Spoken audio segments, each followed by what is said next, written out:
guys? Jeremy from TheMasterCasters here today. It is August 21st, 2017, the day of the Great American Solar Eclipse. It is actually happening right now as I speak here in Pennsylvania, or close to. I think I have 3 or 4 more minutes left until we'll have our eclipse, I guess. A few weeks ago, I asked for people to put questions down below on my Instagram page, my personal account, which I will link down below, maybe put it on the screen, so if you guys want to go check it out, you can. I also put it on my MasterCasters account. Surprisingly, people only like fishing photos on the page, so it got like 1 question, so I just deleted that picture. And I left it below on one of my YouTube videos. Some of you guys actually answered. I was kind of disappointed by the amount of people that actually watched that video, but yeah, it's pretty good. I got enough questions, definitely enough questions for a good Q and A here. So the first question that I have here is by Sheridian2001. Sheridian2001 says, "What is your favorite time of year to fish?" Now, it really depends for what, but overall, I'm just gonna say summer. I hate cold weather. I hate days when it gets darker earlier. I like long summer days, nice warm summer days where I can fish the entire day. Even though it's hot, I love summer. Okay, so the next question is by Instagram13. Biggest fish. My biggest fish is about a 45-pound cow-nosed ray. I have a video of it on my channel. I'll link it above in a card, and I'll put it down below if you guys want to go check it out. Biggest fish on the fly. My biggest fish on the fly is probably about a 2 or 3 pound white sucker that I caught in a creek near my house. I was just drifting a woolly bugger down on the bottom of the creek, and the sucker picked it up and I caught it, so that's pretty cool. And my prettiest fish, wow, that's a hard one. I've caught tons of pretty fish in my life.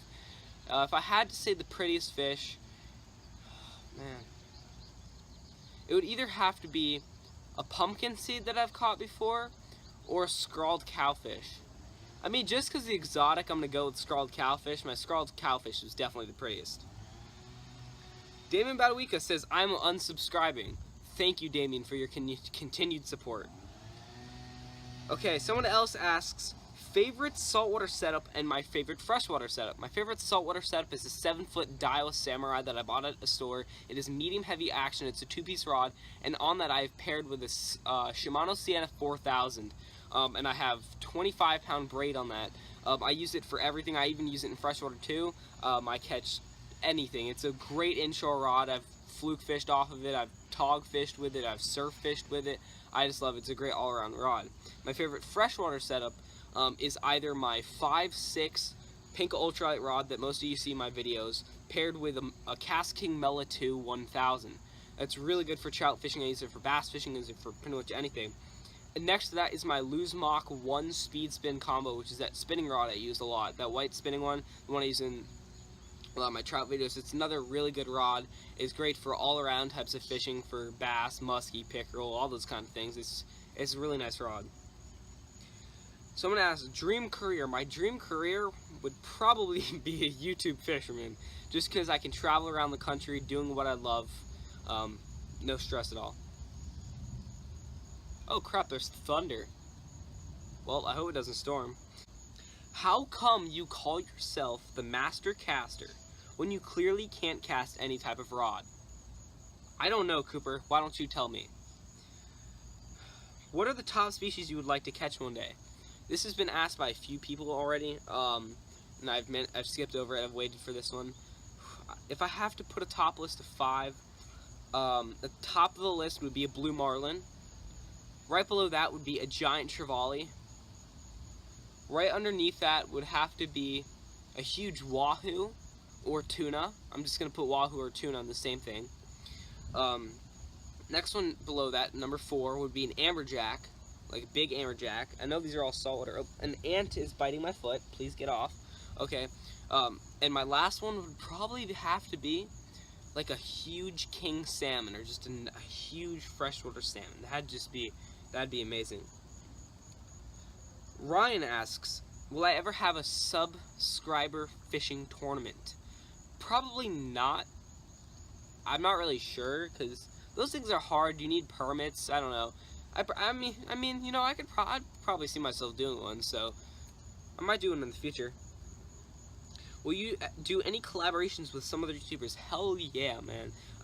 I've been trying to collaborate with some other YouTubers, but it hasn't been working out too well. I do not own a car. I'm still a little bit too young for that in 15, and even when I do get my permit, I can't just drive anywhere I want right away. So as for collaborations, totally, man. My friend Jake, the Dreamcatcher, he lives in New Jersey. I'd love to do collaboration with him one day, and his friend Sean Medvar. Jake has 1,000 subscribers, Sean has 500. Also, Raw Fishing from New Jersey, I'd love to do collaboration with him one day once I do have a car and I am able to travel freely. And of course, Extreme Philly Fishing. I know you're probably not watching this video, but if you are, really, a collaboration one day would be awesome. I know that we've tried to do it in the past and it hasn't worked out. That's mainly because it's really hard to travel without a car, and to get my parents to drive me an hour down to Philly, sometimes it just doesn't work. I really hope we can fish together one day, though. If you could fish anywhere in the world, where would it be? And what kind of fishing would you do? Australia. Freaking Australia. Shore fishing for giant trevally, amberjacks, cobia, marlin, tuna, all those awesome fish right off the shore in Australia. That'd be insane. What is my largemouth bass personal best? My largemouth personal best, not official because I didn't get a scale on it, but it is probably just under 6 pounds. I caught it a while ago in 2013. 4 inches. It was probably 24, 25 inches long, but it was skinny, so it was probably around 6 pounds. Actually, probably under 6 pounds. When I talk about my PB, I give myself 5.5 pounds. It might actually be over that, but I will never know since I did not have a scale, so I'll have to try and break that. Break 5.5 for sure and get an official weight on that. So, what made you start fishing? So, when I moved here in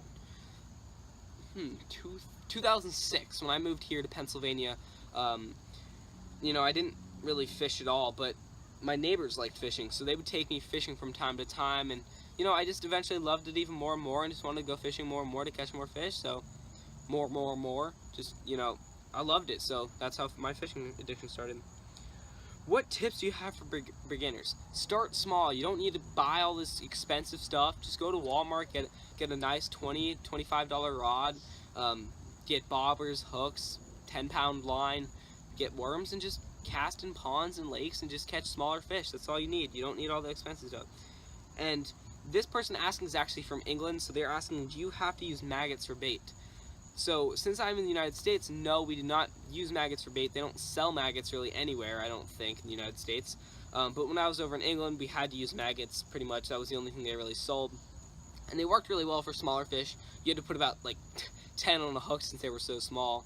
But yeah, not really, no maggots in the United States, but in England, yeah, I'd say. What has been my toughest fighting catch that I've ever had? For sure, that stingray. An hour-and-a-half fight, 10-pound test, 9-foot medium light surf rod. That was an insane fight. Not a fishing question, but a really YouTube question. What are your goals for YouTube before the 2017 ends? My goals are kind of unrealistic, but I'm hoping for 200,000, not subscribers, but views. Right now I have about 160,000 views, so I'm hoping, actually no, it's August, so 180,000 views, I'll put it there, 180,000 views. So I have to get 20,000 more views by the year ends. And I'm hoping for 1,200 subscribers. It is August. I have 1,075 subscribers right now. I'm closing in on 1,200, so or how am I saying? 1,100, so I'm hoping for at least 1,200 to 1,300 subscribers by the end of the year. What is your main camera? My main camera is was a GoPro Hero. Right now, I am filming on an iPhone 7, which I just got yesterday. It's my new iPhone. It films on 4K. I am filming in 4K right now. So R&R Fishing asks, what's the best way to shore fish and setup? I fish at Rehoboth Beach. Rehoboth Beach is a beach in Delaware. It's right by the Delaware Bay. So it's actually a pretty deep, actually it's a pretty shallow beach, I'd say. There's a lot of crabs there. It's kind of hard to fish there. But what I would recommend for fishing Rehoboth Beach, what you're going to want is at least a 7 to 10 foot medium heavy surf fishing rod. You're going to want that because you want a long cast, and you also want to be able to detect the bites over the waves. I own right now. I own 3 9-foot medium heavy surf rods and a 10-foot extra heavy surf rod, which I use for shark fishing. Now, obviously, I have not caught any sharks, but you get my point. As for reel, I stick to a size 4,000 reel to a size 6,000 reel. That way, you can have a lot of line, because on a 9 to 10 foot rod, you empty your spool. Like you can really empty your spool on a cast. So a 4,000 to 6,000 size reel, so you can fit a lot of line on your reel. And as for line, for just my specifications, because I shark fish or fish for bigger fish sometimes, I recommend 30-pound braid or higher.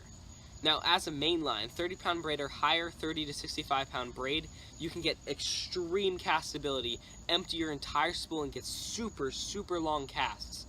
And as for mainline, which you're going to want because you need it for smaller fish, I'd recommend, depending on what you're targeting, 10-pound to 40-pound leader. As a baseline, I use 15 to 20-pound line because I'm not really hunting for ginormous fish all the time. So, like as a main, I use monofilament just because you don't need fluorocarbon really. Just get clear monofilament line. All you need is like 4 or 5 feet of it as a good leader material, so the fish that you're targeting can't see it. The 15 to 20-pound line can hold up on anything. Well, not anything, but it can hold up on most size stingrays up to 50 pounds if you really set your drag nice. And it's good. It doesn't leave a huge knot where you tie your line, unlike the huge thick monofilaments and fluorocarbons. Whew, okay, let's finish this. So as for rig, a lot of people say use a fish finder rig, but if you're fishing for big fish, that's perfect. So use a fish finder rig, use 20 to 30 pound. Whew, I'm getting really dizzy here. I think the solar eclipse is killing me right now. So 20 to 30 pound monofilament line on a fish finder rig. Now, if you don't know what a fish finder rig is, just search it up and you can find a lot of different things for fish finder rigs. Use a 2 to 3 ounce pyramid sinker depending on the currents. Use a 1/0 to 3/0 hook depending on what you're fishing for. You can use chunked baits, but I recommend using squid, shrimp, or clam. Those are definitely the best baits.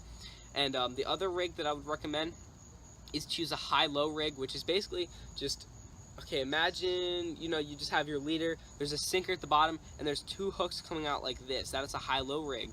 And then you attach a sinker to the bottom and you attach 2 hooks. I use 1/0 hooks at the biggest. 1/0 hooks at the biggest. It is perfect for any small chunked baits. When I'm in Rehoboth, I use squid or clam. That's it. I would use bloodworm. Bloodworm is 100% the best bait, but it's really expensive and there's tons of crabs and they'll pick it off like crazy.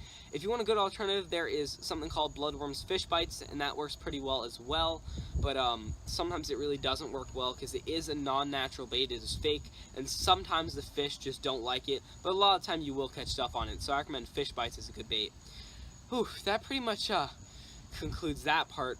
Raw Fishing asks, when is your next catch and cook video coming out? My next catch and cook actually will be, I can't say when because I really don't know, maybe 2 weeks. I'll try to film a creek catch and cook with reddier sunfish, red breast sunfish, maybe rock bass, maybe trout if I can catch some in that creek because there is a few left, maybe bluegill, I don't know. Can't really say for sure, but I'll let you guys know if I have one coming up in the future. And my last question for the day, Fishing PA Waters asks, what editing software do you use? Now, the editing software that I mainly use is Cyberlink PowerDirector 12. If you search it up, you can find it. It comes with most Windows computers that you buy these days. It's a pretty good editing program. It touch up my videos just to make sure that everything's correct. I do use Windows Movie Maker because it renders a lot faster. Once I finish editing the video in Cyberlink PowerDirector, I export it to Movie Maker and save it to my computer and then upload it to YouTube. Man, I talked for a while. Alright guys, that pretty much concludes this video. Thanks for watching. Don't forget to like, comment, and subscribe. See you guys later.